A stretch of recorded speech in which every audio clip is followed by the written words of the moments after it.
Hello and welcome back to episode 5 of the Ruck and Roll Show. The Lions is over, but the Rugby Championship begins, and we have loads of huge news from the world of rugby, from takeovers to new Wales bosses. Here is episode 5.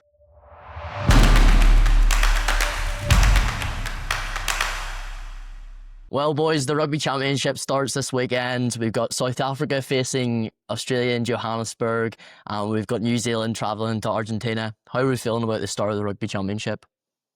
Or Luke is our resident staffer. Well, finally the rugby actually begins. I mean, great Lions series now leading on to a good rugby championship. I think this one will be tight.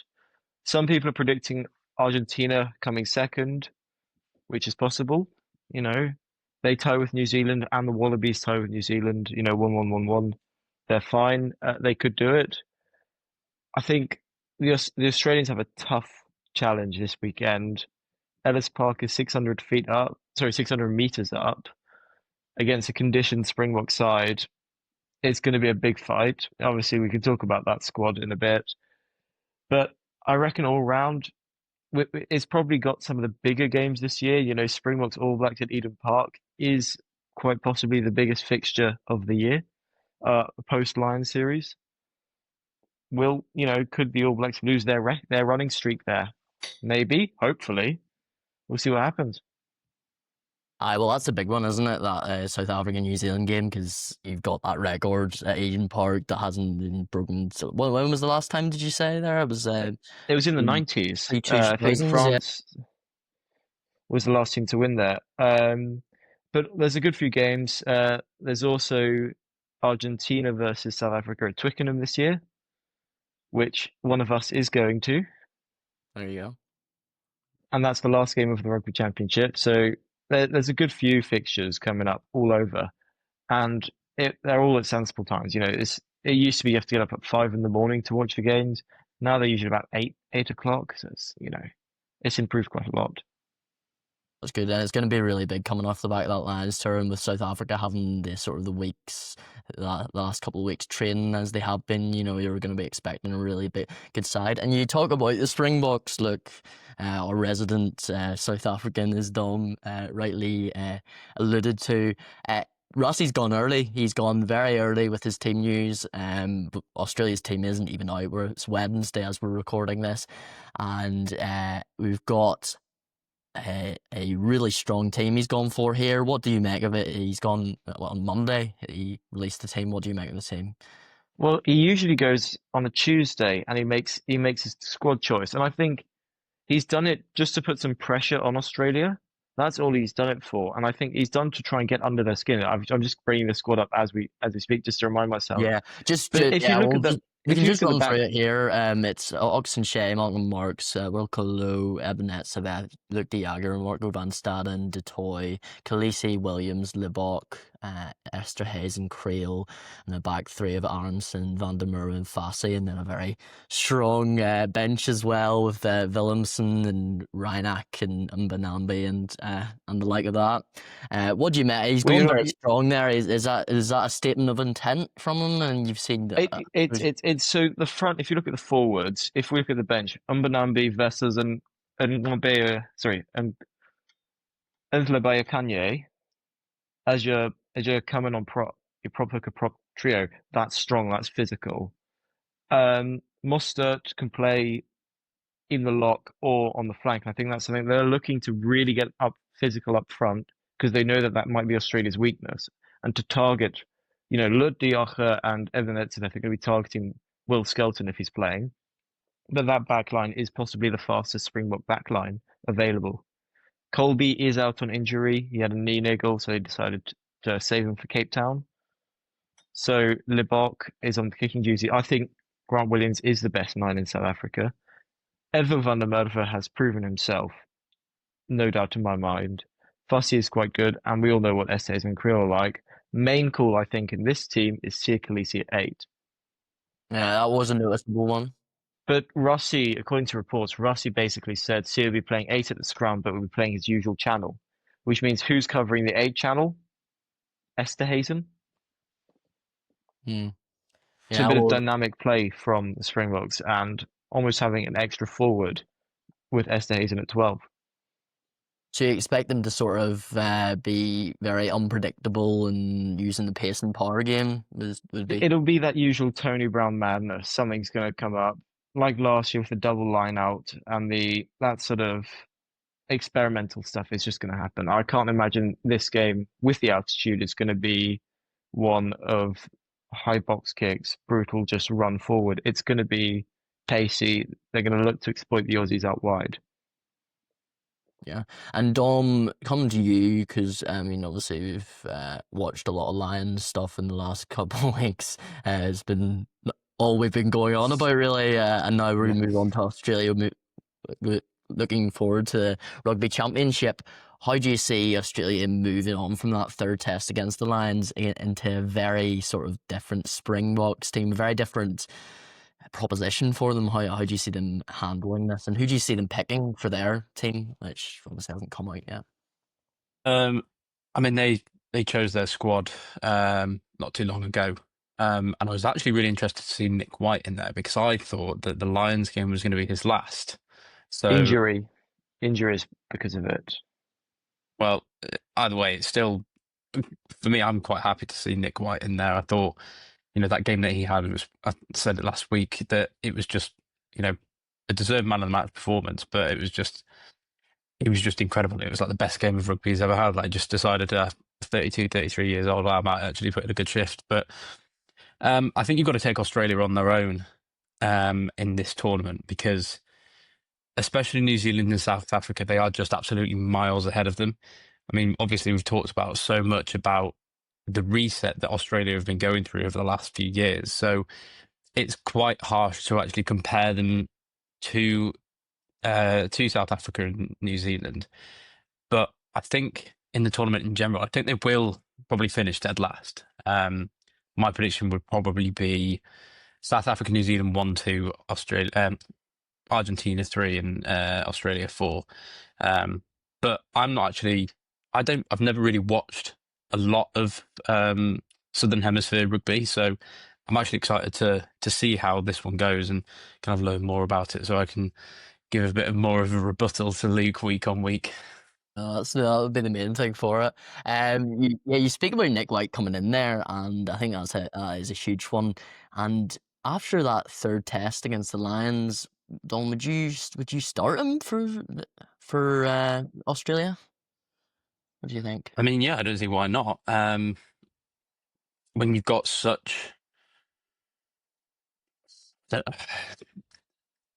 think if you're going to, when you're facing a team like South Africa, who are number one ranked in the world, you're going to try and put out a strong team. And when you've got so many players like Evan Etzebeth and Sia Khaleesi who are going to try and jibe at other players, probably less experienced internationals, you want someone like Nick White who's got a bit of a cool head to kind of gather them, but also just fight back mentally against those bigger characters in the South Africa squad. So I think if it was me, Nick White would be having the starting jersey. Do we all remember the Nick White dive? Yes, we remember it. Yeah. Of course you remember it. No, but I'm just saying that's the sort of thing you want from a 9 who's a bit, That was from Faf de Klerk, wasn't it? Faf de Klerk. Yeah, he went to slap him. Wasn't even caught the stash. So yeah. But I think Nick White, Dom, you're completely right. Nick White has got to get under the Springbok skin if they want to try and make an impact. Because that game, it's going to be tough. As I said, it's at altitude that really pushes you. And if you're not prepared for it, you'll just get blown away. Question to both of you here, because I think that's the big game of the weekend. I think obviously New Zealand and Argentina will be a huge game in its own right, but I think this one with Australia coming out of the Lions tour against the double World Cup champions with all the tricks that they came up with against Georgia and Italy in the summer internationals. Do you see the Lions tour proceeding for Australia, this rugby championship, as helping them in terms of preparing them for that sort of the physical challenge that they're going to have against teams like South Africa and New Zealand? Or do you see it more as it could potentially hinder them with an emotional dump after such a huge occasion of the Lions series? We'll go to Dom first on this one. I'd say the emotional part plays less of a part for Australia, but I do think there is definitely a bit of a gap in the physical side of things. You know, just looking at that the New Zealand, just looking at that South Africa side. I mean, I wouldn't want to face some of those players. You know, that front row alone is just pretty scary, and then you've got Etzebeth kind of pushing in behind that. We all know that Peter Steph-Toy is one of the best back rows in the world, and so and like you said, Luke, as well, that's a really fast back three. So I think the physical thing will definitely come into play. I think it will be a baptism of fire for sure. But hopefully, now that they've kind of started to gel together, they've been playing together for a few months, training together for a few months, it should kind of click into gear pretty quickly that, okay, you know, to call it the old phrase, we're not in Kansas anymore, so they'll need to come out, you know, out the box firing and kind of front up to them, which if they do play like they did against in the third test, I don't think there'll be much of a problem. I do think it's going to be a struggle for Australia though in this first test. Yeah, I don't disagree that it won't be a struggle. I think I just think Joe Schmidt did say they're looking at Cape Town as their one to win. And I think it's exactly right. You know, I think the Lions tour, Dom, you're completely right. It wasn't for the Lions. It is a bit more emotional than for the Lions. It's more emotional than possibly the Wallabies because of what they've come through over the recent years. But also, I think this is a bigger test than facing the Lions in terms of the squad, the occasion, the location of the test. This is a harder match for the Wallabies to face. And you're right, they've had months to prepare, but so have the Springboks. You know, no other team is doing regular meetups every couple of months to get the squad on the same page while they're playing club rugby at the same time.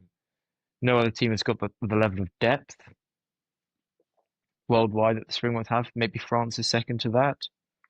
You know, I think there's a lot going on in the background, and I think Australia are coming into this test match just thinking, can we weather the storm for the first 60? Can we deal with the pressure that's going to be put on us from game one? And I can see some tricks coming up ahead. South Africa are going to want a scrum to set the mark, because I thought that was something that Australia in the first two tests were quite weak at, possibly because of Andrew Porter's illegal scrummaging in the first 40. But it is a valid claim. You can't get through an episode without mentioning his. No, what I'm saying, well, I'm just looking at the Porter. scrum. I'm looking at the scrums and what was causes of issues, but also Australia's scrum isn't as strong as the Springbok scrum. You know, Vilko Low is Vilko Low was the out and out one of the best players in the URC this year, and Oxen Che, possibly the best prop in the world. Well, is the best prop in the world. You know, what's that going to do to the Australians' confidence? I think it's going to be a really tough battle up front, and you're completely right, Dom. It's going to be so fast in the back line. Mali Lebok with his kicking game, mixed with Fassi, mixed with Van der Merwe and Arendse. I just can't see Australia being able to weather the storm for more than 60 minutes.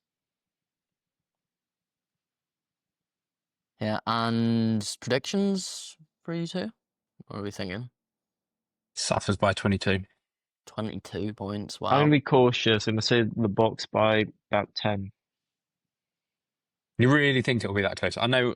Look, you talk a big game about South Africa. That's very conservative. From you going being like absolutely, you know, getting together every month, every now and again. 54 now. Yeah, but this is the thing. We do that. Mm-hmm. This is the thing. We'll do that, and then we'll have a crap game. We do this all the time. Every year, we do all the preparation, and then out of nowhere, we somehow only win. We just scrape past. Remember our 2 tests against New Zealand last year, where we only won the last 10 minutes. You prefer a closer test match than New Zealand historically? I think there's something about the Springboks is that it's never been a team that blows teams away by 30 points. It's a dominant win, but it's only by 10, 15. But it's physical and it's more, you know, actually harder on the body rather than just being run through. or run around, I should say. Yeah, it's almost like you want to beat the team psychologically just by beating them by less points, just to make it even more painful. That's how it always comes across to me. And Well, anytime I Ireland are mean, the facing. strategy has been in previous years, give the opposition the ball and see how they do on the attack. That was our entire plan for the World Cup final, and it worked. So, Yeah, and yeah, I would personally go for I think South Africa by 15, but I can see pulling away sort of in the second half. I think it would be where be where sort of the difference comes in, sort of the last 20 minutes when your bench comes on, the bomb squad comes on. But then you have the second game, which is going to be um, New Zealand versus Argentina. In Argentina, Argentina has a bit of a disappointing series against England. Couldn't really match England in terms of like I get the kicking game was a big one. They're going up against George Ford. I think they have a couple of players coming back in. Albornoz, I think, is coming back in for Argentina in their squad, and a couple of their sort of French league playing players.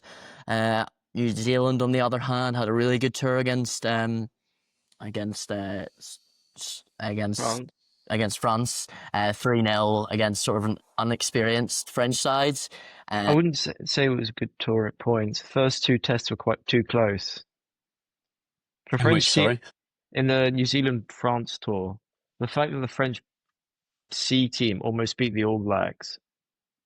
I know it's 3-0 on paper, but to me that's shaky. Yeah, well, I think they got the job done in the end. That sort of that power came through, and you can only really play what you're going up against there. But in terms of coming up against Argentina, how do you think they're going to fare? They've had a lot of injuries, and I think there's 4 uncapped players in their squad coming in. Damien McKenzie potentially coming back in at 10. What's your thoughts on how do you think this one's going to go? Dom? Sorry, I'm just having an internet issue. One sec. I'll take over then. Yeah, go on. I think it's going to be a tough fight. I can't see it being 40-point victory for the All Blacks, but I could see it being within 10 for them. I think when Argentina play New Zealand, it's either really a 10, 20-point victory for the All Blacks, at least, or it's 3 to Argentina. They never really, apart from that Wellington test, they never really have that sort of close New Zealand well, either Argentina blowing the All Blacks away or that close New Zealand victory. It's very odd. But I think Argentina have to better their game under the high ball. They've got to really make sure they're right. And if Santiago Carreras is playing, I think he's the best player on the field for them. I think he's pretty underrated for where he He's is. been very good for Gloucester this year. I think he brings that sort of dynamism in the back three. Rodrigo Isco as well, but I think with Albornoz coming back in, that'll really give them a bit more sort of structure. I think they were playing sort of with a second, third choice 10 against England, and it was tough. Sorry, I think Dom's just Oh yeah, Dom just Dom's just disconnected. stepped out there, unfortunately. Hopefully he can come back in. He was fed up. He was fed up, yeah. Apologies, guys. I think there was the coffee machine was going on in the back here. So apologies for that again as well. But yeah, you speak about Argentina, New Zealand games in the past sort of being one of 2 ways. Either Argentina pull off a short victory or New Zealand, they blow them away. I think this one could be tight though. Look, I think just looking at the squads, looking at Argentina and what they've done in the past year, and beating the Lions and beating, as you say, New Zealand and Wellington last year, I think it could be tight. And especially when it's down in Argentina, you got that sort of that atmosphere that they can generate down there, and they're rugby mad. Yeah, what would be your boys' predictions for it? I We're still think talking first, New Zealand, us, Argentina. yeah. We are. Yeah, you dipped out there for a couple of minutes. Well, the ref is Pierre Brousset, so and again it's Argentine altitude, I believe. So I'm going to go Argentina by 3. Just tight, hard fought game. Where do you think it'd be won? Look, where do you think Argentina? It's got to be 1. Usually I'd probably say around the breakdown, but actually I think with Argentina it'll be kicking game. If Carreras is playing, it's just kicking game and it's pinning New Zealand back. Do you think Carreras can get the better of Bowden Barrett and Damien McKenzie when he I couldn't think get better at George if Ford though? if he gets under their skin and if Argentina are physical, Hmm. make a few big hits, it gets under a 10 or a fullback's skin and it can affect their kicking game. We've seen it with Marcus Smith. We've even seen it with Finn Russell. It's just getting under their skin and making an impact, and then your fullback or your 10 just pepper New Zealand, put them in uncomfortable positions, make them work for the ball, and then absolutely smash them. Yeah, well, that'll be important. Dom, what do you think is going to happen? I think New Zealand will keep their 100% record against Argentina. As good as there are a lot of favourable factors that put it in Argentina's court, like it being on their own turf. But I think when you compare to them how they played against the Lions in the warm-up test, then compared to how they played against England on their own ground for what was somewhat of a weakened squad, I think with the firepower that New Zealand have, I can't see them overturning that team. I think you're right there. People like Santi Carreras, Julian Montoya, what's his name? Gone. Matera. I think if they're all playing, they're really, really key players. So, but I don't think it'll change the result. So I'm going to say New Zealand by 12. 12. Wow. Okay, that's an interesting one. Yeah, I tend to agree in terms of the firepower. I mean, obviously, New Zealand will have. I mean, Argentina have firepower of their own, but I think New Zealand are maybe just a wee bit better settled, perhaps, having sort of had those 3 tests rather than 2, and sort of more of their players sort of in the squad to gel as a unit. So I would fancy the All Blacks by 10, I think, or maybe 8. I'll go 8. I think the All Blacks by 8. I don't think it'll not be a million miles away, but I think the All Blacks will just have that little bit more quality. But yeah, that'll be the Rugby Championship for this weekend, round 1, and we're very much looking forward to all that. But moving on, we had a very interesting bit of news coming out of the Telegraph this week, or last week rather, about R360. Now, me and Dom spoke briefly on this in the last podcast, not really knowing what sort of form it was take shape in, but we've had a bit more information coming out. We've not had any players' names coming out really that have actually signed up to it, but R360, basically, for anyone that doesn't know and anyone that didn't see the news report that we did on it, is it's like a rugby union breakaway league that has been sort of put together by former England Rugby World Cup winner Mike Tyndall, former director of rugby at Bath, Stuart Hooper, and Mark Spores, who used to be a rugby agent, and they've basically come up with this league. It's sort of a little bit like I described it in the last podcast, bit like I guess like a rugby super league where they sign up all these players and they create these teams, these like franchise teams, and then they play all across the world and stuff like that. It's very much like a big but information's come out on it now, that obviously it'll be like a Grand Prix type league where you sort of go from location to location, playing each game.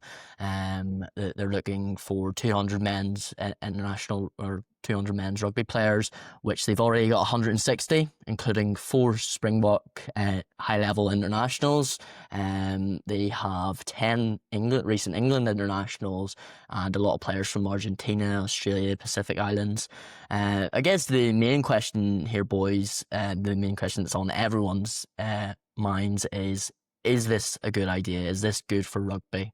I'll come to Luke first because it looks like he has a strong opinion on it, unsurprisingly. I'm so fed up with people trying to change the game in this way. They're always on about faster. I think this is mainly designed to grow for the American audience. But for me, it doesn't work because part of rugby and supporting a club is you have an attachment to that club for a reason. You know, I picked the Sharks as a Pat Lambie as an 8-year-old, but I was also as a South African club team, played in the Currie Cup, and I've always had that sort of, Adam, you're from Ulster, so you support Ulster. It's that sort of attachment you have to your team. But I also think that this sort of breakaway league style is just traveling too much.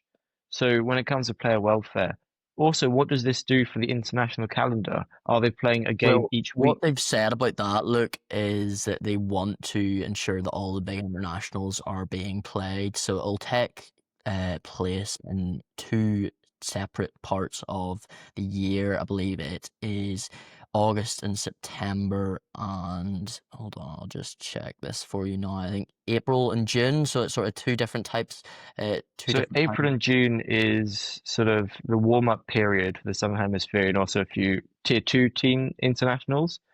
And August to September is the Rugby Championship. So, Well, they say they're going to work around it, that they want to ensure that the international game is not, not changed but to. to me, the thing is, it's just too much rugby on the calendar. I know this sounds a bit silly, but when we have to think about player welfare, we're already playing it almost 11-month calendar years now for Southern Hemisphere players in particular, especially URC players from South Africa. They're playing maybe 11 months of the year at this rate. Eventually, players are going to get burnt out and lost and disillusioned because they're not going to enjoy it. And also, I just think the Grand Prix setup of going and moving doesn't have the same attachment, and I don't think it will get the crowds Well, it's that it supposed to be could like do. a festival type situation where I guess all the teams are in, or I guess like a cup type situation where all But the we've teams seen are that with raced sevens. together. It's a 16 match season. They're trying to get 12 teams together, 8 men's and 4 women's teams. And as I told you about the periods of April to June and August, September, it's But we sort have of, it begs the question as to like what this is going to do for the general structure of the game. You speak about how the rugby championship will be on during that period of August to September, and then that April June to period, that's sort of the end of the season. So you want to, you sort of, yeah, it's sort of, it's hard to see what how it's going to be visualized. But do you think that you don't think it would grow the game I at think all? it's a we terrible idea. I think it's thank you. absolutely outrageous. I used to have a lot of respect for Mike Tyndall, but after he's, kind of the one leading this, it's just an absolute farce. I mean, if the idea is to grow the game for the Americans, then you're targeting the wrong audience. Your right audience are your teams, are your nations that are absolute stonewall lovers of the game. Your New Zealand, your Frances, your South Africas, your Australias, UK. That's your target audience. Don't change it if it's not broken. Sorry, if it ain't broke, don't fix it. I'm a very firm believer of that. And what they're looking at is they're looking at £750,000 contracts for each player when they come along. Now, I can understand it for some players wanting, they'll see that paycheck. Someone like Joe Marler, who's, out of a job, kind of doing bits here and there, but he'd be like, you know what, I'd come back for that money and just kind of play 40 minutes every week just for a 2-month period. But, what's the point in having, a veterans kind of tournament? It just doesn't make any sense. Like I say, you're targeting the wrong people. What are they going to do as well? Put it on another streaming platform that nobody else can access? It's just everything about it is wrong. You're completely right. And when they say growing the game, but it's also the tier two nations. They're not, they talk about growing the game, but they're just growing it for tier one nations in America and making sponsors. They're not growing the game in Portugal, Georgia, Italy, Spain, If you want to grow Namibia, the game, you've got to start Zimbabwe. from the bottom up. Exactly. And they're not picking on countries that could thrive at rugby. South America is an untapped market for rugby and would be amazing. And, we see Super Rugby Americas is incredible. And you look at how Paraguay, Chile, and Uruguay have come through over the years. That's something that rugby should be tapping into, not another failed franchise. We've had sevens that do this festival format. It hasn't grown in popularity. It's not worked. Leave sevens as it is. Don't need another useless waste of money when we could grow the game in places that could benefit. Well, I think we can speak about this and have our opinions on it, but I do believe it's going to get off the ground. I think a quote that is coming out from one of the sources was, "It will get off the ground, but we'll see how it'll go." When When is it it is in the starting? air. September 2026. Yeah, September 2026 is the sort But of that's going to date mess that's it. So being all the touted. Springboks and the All Blacks won't be able to, because the Rugby Championship's being pushed back next year because of the New Zealand tour to South Africa. So because of that, that's all going to be pushed back. So all they're doing. The only thing that I can see, I think English clubs will possibly get on board with this. I'm not 100% certain, but the only reason they would is because of the payouts these R360 teams would have to pay to get some people out of contract. And the same for the French side. But especially for the English, because there's just no money in the English game, they'd see, right, we'll pay 1 million for him to get him out of contract. Someone like Finn Russell, edging towards the end of his game. I can't really see Finn Russell going, because he'd just be like, it's a stupid idea. I want to play for Bath. Like, leave me be. He's But probably some getting young. paid fairly well for Bath as well. Oh, To be oh, fair, he's on six figures easily yeah. yearly. He No, definitely. he's one of the highest paid players in the league. He's in 7. Yeah. So like I say, it's going to be the money. Money's going to talk massively in this whole scenario. So it's either going to be that England, clubs are going to go, yeah, pay out, we'll take the money, and then the rest will follow with like sponsorships and everything else. Or people will just be like, this is a terrible idea, and it's going to get no interest, and it's just going to be a failed project, like the Sevens. Well, just to go through, you're talking about the schedules as well there, boys, about when this will be played and when the club calendar will be carried out. Well, it'll be from January to May, and then September to December, so just the regular time. It'll be that'll be when club rugby's played. Obviously, the World Cup every 4 years will be played September to November.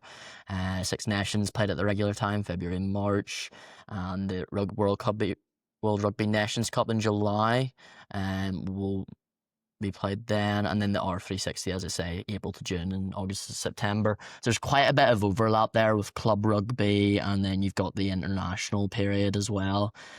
So that's sort of how you would visualize it, really. But then you make the difference between the two calendars, the current rugby calendar and the proposed rugby calendar with this R360 stuff, and you've got 2 months of rugby for these top players. In the current calendar, where they don't have to play in June and August generally for top players. I think this is in the Northern Hemisphere at least anyway. There'll be a difference for Southern Hemisphere size and when they get time off. But you've got no time for the top players. There's not a month there that is free for them, it would seem, given the proposed calendar for this. Is this just another sense of just trying to sort of would you say it's bleeding players dry and sort of like overworking them all for the For a sport that cares so much about player welfare, they don't care about it at all. It's they're overdoing it, and I think they're taking it too far. I just don't see this ever working, and I genuinely hope it doesn't, because I think it would ruin the calendar. Boys, looking at the time, Yes, Luke's gonna have to head off, but head that'll off. be his concluding thought. Thanks very I've much. sent you my updated World 15 to review when you do Okay, yours. that's all right. I look We forward to can. seeing your reactions. I Yeah, haven't justified any of them. I'll put the honorable mentions in, but I look forward to seeing it. Maybe Okay, put up yeah, on the Instagram we'll all read 3 that of our out World for you. I'm 15s. sure we'll have a lot to say about that, but thanks very much for coming on. Look, just to finish on the R360 chat, Dom, is there any realm that you see this happening? I mean, you've seen there has been a couple of people that have come out and backed this. I saw an article of Ben Youngs, I believe he thought it was a decent idea. Yeah, but obviously he's going to think it's a good idea, because he'll get popped out of retirement and then get 6 figures. But Mm. I've also And seen it. Michael Check has sort of gone against it on the other Michael side of Check is that. So you against still it. have a bit of Ronan back and O'Gara has forth. kind of hinted that he's against it as well. He's very traditional, and I like that about him. Is that he's just it's similar to what I was saying before. If it ain't broke, don't fix it. But I really, really, really hope it doesn't materialise, but it could well do. It's very difficult to say. It's very early doors. We don't know what players are thinking. We don't know if they're going to be able to recruit all the coaches. You know, did you say it was 16 teams? Like 12 men's teams. Yeah, so recruiting 12 men's coaches plus background staff, and then also recruiting what, let's say 50 per squad. That's, oh, this is really testing my maths now. That's 1,200 players. No, help me out. Well, yeah, 200. I think they're targeting 200 men's players, which mean they're probably targeting 100 women's players if they're going to have 4 women's teams and 8 men's teams. So I imagine it'll be 300 players in total, certainly to start off with, and they might expand further as the season goes, if it does turn out to be successful. But then that's I 25 think, man teams. Like, that's it. You've got 25 men. yeah, Like, yeah, well, I really don't see how it's going to work. If you're going to get like a 50 strong squad, my maths is really doubting me. That's going to be 600 players that you need. You're going to have to come out of contract, and I can tell you for a fact now, the RFU will absolutely not allow players who are contracted to England. Like, they just released their list the other day. They will absolutely no way allow those players to go and play in the R360. And I wouldn't be surprised if there's players in the other home nations that would do the same thing. So already there, you're losing out on a load of quality. But if their aim is to grow the game, well, I'm not saying that all, the home nations are all the best players, but there's some cracking quality in there. So you're going to be missing out on a lot.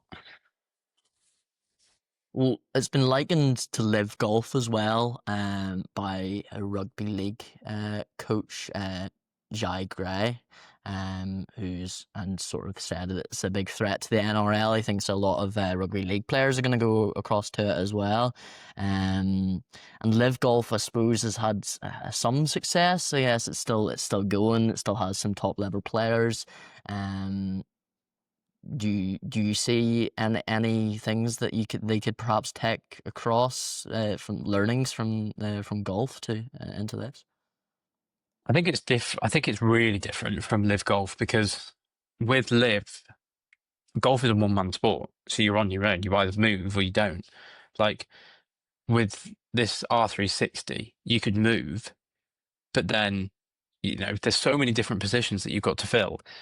And, there's not the most amount of props in the world. So if you've got all your first choice props that are going, nah, I don't want to play in this, you're pretty scuppered, actually. So I think, yes, I've seen how Liv has broken off and achieved quite great things. And it's become a real spectacle in the golfing world. But I think there's just so much to rugby, like background stuff, as I said, players involved, like the actual following. I think it's just going to be a little bit too much, and especially to say that they want the deadline to be, in just over a year. So I really hope it doesn't happen, but I can't really see it materializing. We'll see what happens with it. I think it potentially is going to get off the ground with the amount of players they've signed up, and it seems like with all the sources there that they're very confident in it and taking off. But we'll see what happens. We'll keep you posted on that. But moving towards our next segment, which is, so there was a quote, I'll just remind myself of it, coming out from a former All Blacks international, who suggested that no British and Irish Lions players would make it into World 15. So we had a bit of debate of this in our group chat, and I'll just get the name up for you now. Murray Mexted said he wouldn't pick a single British and Irish Lion player in the World 15. So we've gone ahead, obviously, being rugby journalists, and thought, Oh, that's an interesting question. Who would get into a World 15? So we've come up with our World 15s and World 23s actually. So yeah, so our World 15, we'll go for Luke's first. So Dom can then provide his rebuttal. I'm sure there'll be a lot of. We're glad that he's not on now because this segment would be a lot longer than it would be now. But Luke's World 15 and replacements is Auction Shea at loose head prop, Cody Taylor at hooker, Wilco Lowe at tight head prop, Ebenezabeth and RG Snyman at second row. Back row of Jack Morgan, some Welsh representation in there, Peter Steph Toy and Artie Savea. A 9 and 10 combo of Antoine Dupont and Andre Pollard. Which I think Dom's got a bit of something to say about that. A centre partnership with Damien Delende and Jesse Creel with a back three of Curtly Aronson, Cheslin Colby and Bowden Barrett with replacements of Malcolm Marks, Tamati Williams, Thomas DeToy, Ruan Norgie, Will Skelton, Quagga Smith, Grant Williams and Santiago Carreras. So surprise, he's also gone for a 60 split on his bench as well. What's your 23 Dom? And if you want to provide any rebuttal to Luke's stuff there, by all means, go ahead. Well, I think if you showed someone this team and said, guess the nationality, I think 100% of people would guess that he's a South African, because that is one of the most biased teams I've ever heard. That is they are back they are back to back world champions, just to give him a little bit of just to back him up when he's not here, just to give him a. But I think that's all well and good, but like, just because you win a World Cup doesn't mean that every single one of your player is the best in the world in their position. You look at it in football terms as well. Like, okay, let's look at the women that have just won the World Cup, that have just won the Euros. Spain, on paper, player for player, were better. Who was it?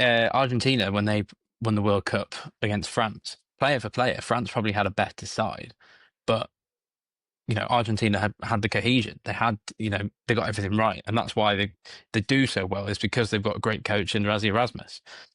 So that's my rebuttal. So I've said my piece. Here's my team. Lou said I've got Oxen Che as well. Hooker, I've got Malcolm Marks. So Luke will be happy for that one, at least. And tight head, I've got Tyrell Lomax. Second row of Evan Etzebeth and Scott Barrett, which is just probably the scariest combo I can think of. Almost as scary as Ritalik and Barrett when they used to play together. Back row, I've got Peter Steph Toy, a bit of an outside shout with Gregory Aldreet. Ardi Salve is my 8. And then back line, I've gone very French. I've got Antoine Dupont, Roman Intimat, Louis BLBRA as my left wing. My centres of Geordie Barrett and Antoine Leonard-Brown, a right wing of Damien Pinot and Teddy Ramos as my fullback. Replacements, I've French gone back three, yeah. French back three. I think the three of them together are just unmatched. They're just so good, and I know. You're speaking about when you're speaking about when you're talking about this team actually playing a game, though, that is quite fair, I suppose, when you've got there's three in the back. I think Colby's the big shout there, though. I think that's that. Yeah, no Colby. And Luke. The reason being why I've chosen Colby, because personally I think that anything that Colby can do, BLBRA does it better. So that's my piece. Big statement. Subs bench. In fact, I'll go through my honourable mentions. I thought Ethan de Groot, good prop, but didn't put him in. I thought as well, I was kind of umming and ahhing about Piasto Malvaca as my other hooker, as my hooker replacement. But I went for Dan Sheehan because I think he is just top quality, and you could easily put him in a squad. Give him and he play a full 80 and have just week in week out has incredible performances. So second row, honourable mention, I've given to Tag Burn. His Lions performance in the 3 tests were incredible. So I think he's just, again, one of those players that you can just rely on no matter what. So he gets an honourable mention. Back row honourable mentions. I've gone for two players who people have probably forgotten about over the last few months. So I've gone to Sia Khaleesi for one because he is, top quality. But I've also gone for Charles Olivon and Caelan Doris, who are both injured at the minute. Yeah. I think, yes, they are top quality players, but the reason they're not in my squad is because they have been injured. Whereas someone like Antoine Dupont, yes, he's injured, but there is no better nine than him. Yeah, it's so obvious. Like There's no better player than him.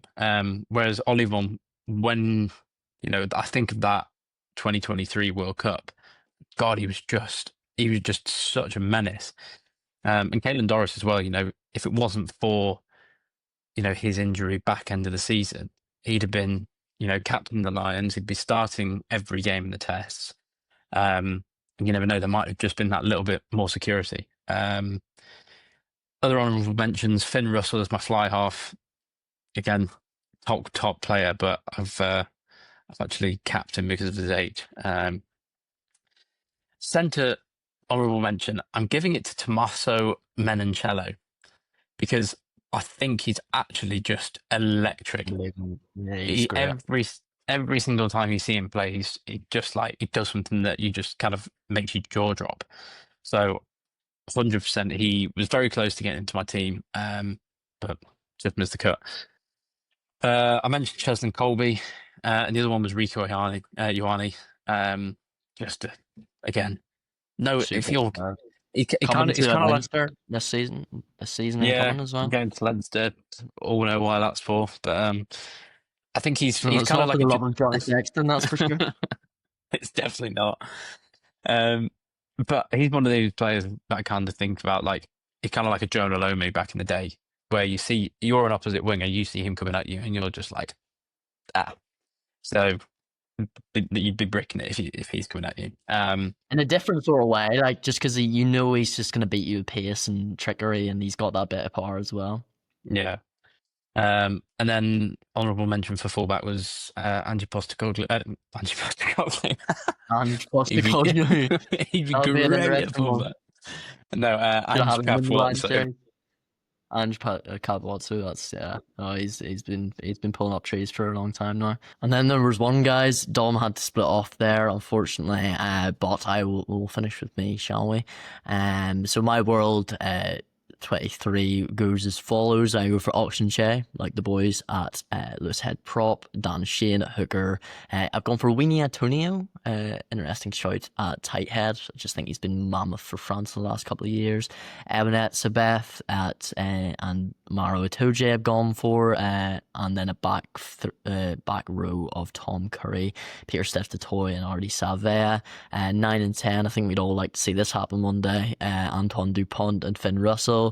I've got a centre partnership of Jordy Barrett and Jesse Creel, and a back three of Louis Biel-Biarre, Cheslin Colby and Toma Ramos. Replacements are Malcolm Marks at hooker, Ellis Genge at loose head. I think Genge has just been an absolute mammoth for club and country and indeed Lions this summer. Then I have gone for Thomas DeToy at tight head, Scott Barrett's and Gregory Aldry as the other two replacement forwards, and then replacement backs of Jameson Gibson Park, who you could count himself unlucky to not be starring, but unfortunately Antoine Dupont does exist. And then I've gone for Bowden Barrett and Rico Ioane just to bring that impact. But that's my World 23. But what we'll finish on is a couple of news stories coming out of the world of rugby. A lot of news stories coming out of the world of rugby, and you would have thought with the Lions series being over, it might die down a wee bit, but not to be. As we mentioned, that R360 stuff which is coming through, and I'm sure we're going to get more details on that at the end of September after the Rugby World Cup. But we've got a lot of other big stories coming through. We can start with Wales, with Steve Tandy being appointed in the last couple of weeks as Wales national team coach. Obviously, Steve used to be defence coach for the Scottish international rugby team, who steps into the role. and succeeds Warren Gatland in there. And he spoke openly about how he felt he's ready to take this next step into the Welsh national team fold. He's also spoke about the man, the myth, the legend, Louis Rees-Zammit, who is now returned to rugby, of course, and is now looking for a new club. So he spoke about how he hopes to see him back into the international fold and hopes to see him coming back in. But we'll see if he picks him for the autumn internationals. We'll see how he starts the season and who he starts the season with, and it opens up a very interesting conversation and sort of how we'll see Steve Tandy's team, what sort of whether he'll look to bring more experience back into the fold, or whether he'll continue sort of go for like young players, and it'll be interesting to see who he chooses at that 10 position in particular. I think Dan Edwards had a good summer international series against Japan, and he could really nail down that spot with a new coach coming in. Tandy, we expect, will play a fairly, if it's anything to go by with Scotland, he'll put a lot of pressure on that ruck. He'll look to bring that intensity, and I think that's sort of something that Welsh sides have always brought in the last couple of years, and that's maybe why he's the appointment for them. I think they were looking at other coaches, of course, as well, but I think Tandy was especially being Welsh as well, was the one they eventually go forward. So you'll expect to see that intensity from Wales in defence. How we'll see them in attack, that really depends on what sort of players he chooses and what he has at his disposal this autumn. But that brings me on to the next deadline, obviously, is Louis Rees-Zammit. Where is he going to go? So he announced in the last couple of weeks that he'll be returning to rugby after 18 months in the NFL at the Jacksonville Jaguars. We're his last team, and it's really interesting to see where he's going to go. I think there's been many sort of clubs touted. He's been touted for the R360 thing as well, which is really interesting. Many people think that he's going to sort of take a 1-year contract and then maybe be an option for going out there. That's sort of been rumours. Cardiff has been part of the rumours. You wouldn't think that Cardiff but I guess with that Welsh Rugby Union backing, they could potentially get a deal done like that, whether we could see Louis Rees-Zammit in the URC for the first time. I think we'd all be very excited to see that, especially myself, being based in Cardiff. That would be fantastic. Whether I go back to Gloucester, a Racing 92 and France has been also touted as a potential destination. So there's a lot of different options for Louis Rees-Zammit, and I'm sure he'll have no shortage of suitors. It'll be interesting to see him coming back into the fold for international games as well, and sort of see how he handles the layoff of, well, not a layoff, but like 18 months out of the game, and whether he can come back, whether that experience has sharpened his game, or whether it'll take him a bit of time to sort of get back into the flow of things, because obviously it's a very different game. But I'm sure what I think he could do, I think he's the sort of player he could potentially pick up where he left off. I think it will take him a couple of games, but I think the athleticism that he's got and potential things that he spoke about, which he's learned in the NFL, I think he could bring that back into rugby, certain lines of running and that sort of thing. I think he could bring back in, and I think he could have a good season this year and put himself back in the international fold. And I think it's someone coming back in for Wales. Dom spoke about it on the last podcast, that is going to bring that little bit of firepower. He's going to bring that little bit of quality that Welsh really need to pull them out of a hole every now and again, because you need that star quality at international level. It's important to have a team system, of course it is. We've seen that with everything. You cannot go without just a system that works for the team, because you will get found out as the highest level there is. But I think to have someone like Louis Rees-Zammit coming back in, someone with a bit more experience than a lot of those players in the Welsh backline, which is in particular very inexperienced, will be huge for them. And I think if he can come back in and sort of pick up where he left off, because he was in red hot form before he went to the NFL, then I think he can really make a big difference for Wales, and maybe score some opportunities or finish some opportunities that perhaps in the past that they haven't been able to do. You know, they've in certain games it's been quite tight, especially you think of Ireland and stuff like that, where they had the try disallowed by what else mean the Six Nations, which they could have ended their losing streak on, but didn't. And you think of opportunities like that, certain times in the games against Japan in the summer, the first game where they didn't kill the game in that first half, and then Japan came back into it in the second half. Can the quality of Louis Rees-Zammit come in and sort of be that difference maker? Because he is without a doubt a man with star quality, and there's a lot to be said about that at international rugby level, and I think it's definitely something that they're lacking at Wales. I think their back three is fairly strong in comparison to the whole team, but I think Louis Rees-Zammit could just elevate that, and I think him coming back into the fold in the autumn internationals, especially when you see games against Fiji and Argentina, which could be tight, really tight games in Japan, or not Fiji, rather it'll be Japan and hold on, actually it'll be Argentina and Japan, and then there'll be obviously South Africa and New Zealand. I don't think they've got high hopes for the South Africa and New Zealand games, but I think in those two games against Japan and Argentina, they can hopefully front up and try and get 2 wins. And I think if they get 2 wins in the autumn internationals for Steve Tandy, that'll be a huge success for him, and that'll take him into that Six Nations, which they will have 3 home games in, with huge amount of momentum. But moving over to the English game, this is another thing we were speaking about last week, was the strength of the French rugby system. We sort of, I guess, went off on a bit of a tangent over it, actually, because we were sort of speaking about after the Lions tour how the different nations can develop in the British and Irish game, and we're speaking about England and the structural problems, and how France, the passion that they have in the game, how that's all come from the money that's been pumped into the game, and the sort of the tier structured system that they've got with the French First Division, the top 14, the Pro D2, and the National League below that, and so on and so forth. Well, now we've got some big news coming out, not exclusive news, but breaking news, that Newcastle Falcons have been taken over by Red Bull.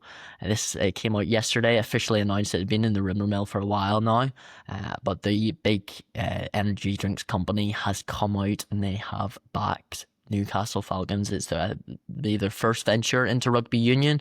Obviously, we've seen them in football with RB Leipzig and RB Salzburg in Austria and Germany. We've seen them, obviously, the success of the Red Bull team in F1 and how they've come in there and sort of been one of the main players in the F1. But it'll be interesting to see how they come in. I think Newcastle Falcons, a team that's had quite a big financial worries. I think that'll be sort of the big thing for them, sort of having that back in, and it's really interesting to see where that'll go. And obviously you have stars like Louis Rees-Zammit are being touted potentially for Newcastle. I think Steve Diamond has come out and put those rumours to bed recently, the Newcastle coach, and said that it'll not be this summer that they'll get Louis Rees-Zammit, or but they're sort of exploring different options, but it'll be interesting to see how this works for Newcastle. They've been bottom of the Premiership for a number of years now. Obviously, you don't have that relegation promotion in the last couple of years, as due to sort of stadium restrictions for Ealing, who've finished top of the Championship recently. But it'll be interesting to see how this sort of, especially in the immediate term in the first year, how this will sort of catapult them, whether they can finish in top 8 of the Premiership, whether they can even push for a Champions Cup spot. It'll depend on how much they're able to do in this first sort of window where they can sort of get players in. But it's really interesting news. Big backing from Newcastle Falcons, obviously historically quite a great club in England, with Johnny Wilkinson having played for them in the past and so on and so forth.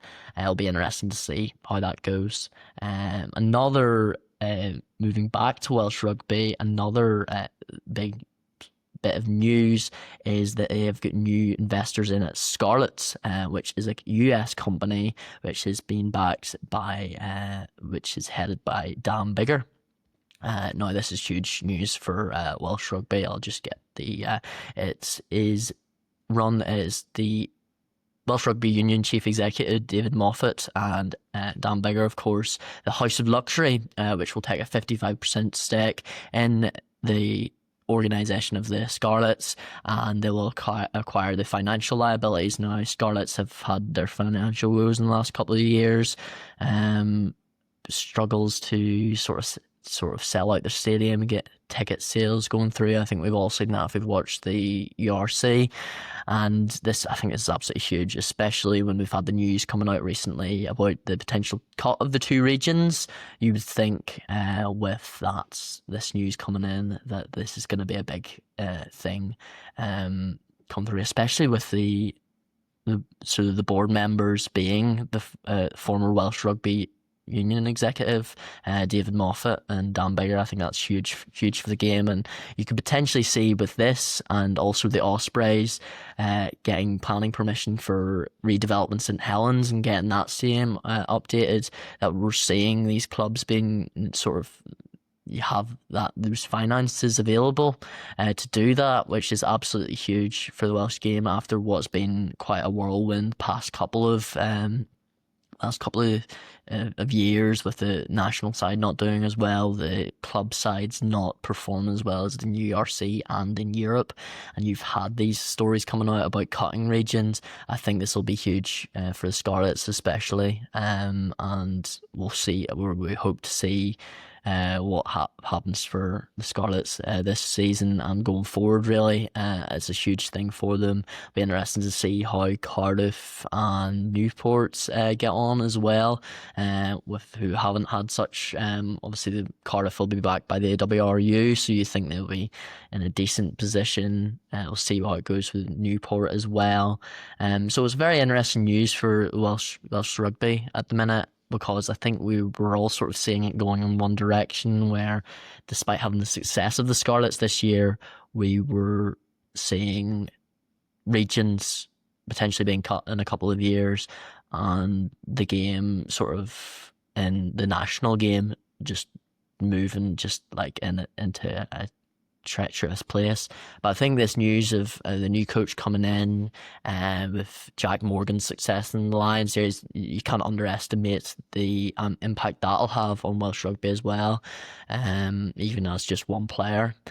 And this news about the House of Luxury taking a 55% stake in Scarlets, Ospreys redeveloping St Helens after moving out of the Swansea.com stadium is huge. It's very huge news for the Scarlets and for Welsh Rugby, and we hope this is the start of something good. I think myself included, no Luke would feel the same, living in Cardiff, living in Wales. Rugby is such a huge thing to the people of Wales, and it's been a tough couple of years. It's been a dark couple of years for Welsh Rugby, and I think little bits of news I think like this are very refreshing and very good on the palate, and hopefully this can move towards in a good direction for Welsh Rugby. But yeah, that's all the rugby news that we've got for this week. It's been quite a big week, all things considered. A rugby championship starting this weekend, which we look forward to watching that and seeing how the Springboks get on. They're always a fascinating watch, aren't they? And Australia, we'll see how they can develop in the rugby championship and Joe Schmidt's last tournament, and how New Zealand and Argentina can develop as well. And we'll keep you updated on all things rugby, all news rugby. It has been an interesting podcast, to say the least, talking about the rugby championship and sort of having our world 23s. Make sure to leave in the comments what you would have there. But that has been episode 5, season 3 of the Ruck and Roll Show. Thank you very much for watching. Bye bye.